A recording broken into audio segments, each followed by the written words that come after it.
Hey, Science Olympiad coaches. This is Tectosa Rob, and just gonna go over this Science Olympiad dashboard with you guys. When you have some, new teachers out there that might not have gotten started and logged into this, so let's just sign in and explore and see what we have to do. I'll send you guys the link in this email as well, but you'll just go ahead and click on this link and then log in.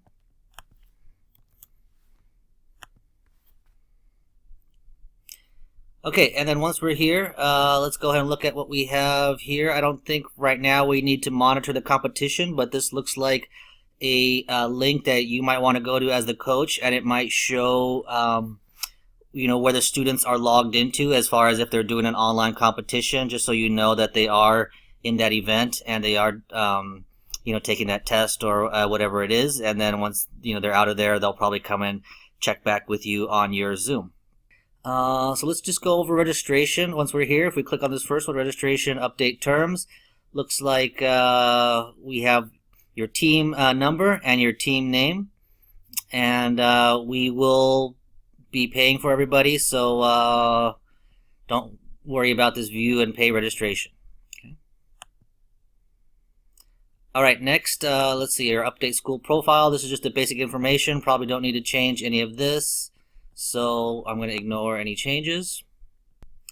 Okay, inviting coaches. If you have a co-coach, this is where you'll do that, and you'll click this button here, add a co-coach, put in all their information, and go ahead and add them to your team. If you're for some reason you're with another division or school, you're going to head and use that, but you're probably not going to use these for registration. All right, under compliance, let's go ahead and update head coach profile. So again, this is going to be your information for them to contact you, and we'll just cancel those changes there. Head coach's dashboard up here at the top. Okay, student, team, and event assignment. So let's go here. All right, so here now we have a bunch of more options. So adding students in. So you're pretty much going to take your roster. I believe you'll need to have their first and last name.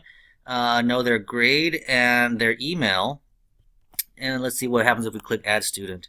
So it's going to have you type in their last name, their first name. It'll give them this log ID when you register them, and then they'll probably get a confirmation email too, because it looks like I have a bunch registered, but there's a few students that haven't checked in yet. So have them check their HLP net.net Gmail account and respond to anything that was submitted. If you need to, you can just kind of check that student is an alternate. As far as any releases, this year Science Olympiad hasn't stated that they want any photographic releases or liability for being on site because we're all online. But we will have a special HLP USD release form, and the district is working on that, and so we'll get those out to you as soon as possible. Okay, I'm going to student to teams. Let's see here. Okay. The student to teams looks like if you were to have multiple, multiple teams from your school, and then you would select the students here that were registered would all show up here, and you would bring them over or add them into whichever team you would have. So this might be like Sierra Vista Team 1, and then you would have a Sierra Vista Team 2, and you drag them in there, or add them in there to each one.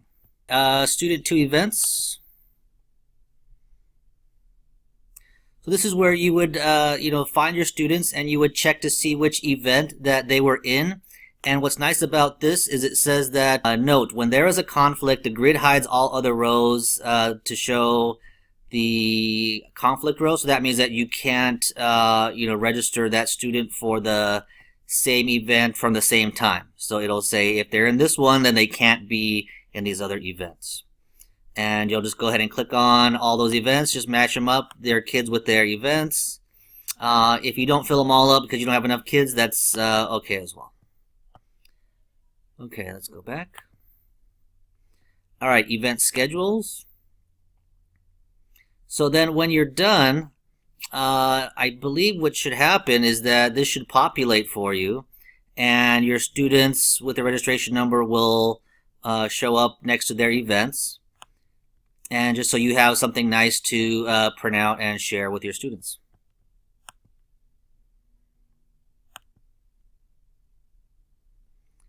Okay, email students. I'm guessing this is just where their emails will pop up if you needed to print off a list. Okay, then there are some building events that will have to be self-scheduled. So self-scheduled event sign up. So if you have a student that's competing in helicopters, they can pick their time here. Just double check that they are not overlapping with any other events that they'll be doing. And then you can pick that time. Let's see here, show. These are the teams that are going to be there as well, but let's go ahead and sign up, let's say, for this time. And then you're marked off there. And that looks like that's it. So go ahead and register your kids on your team. Maybe make sure that you select all of their times and get them signed up for those individual sign-up events. And I will check on the principal's consent, as well as maybe undoing an event sign-up.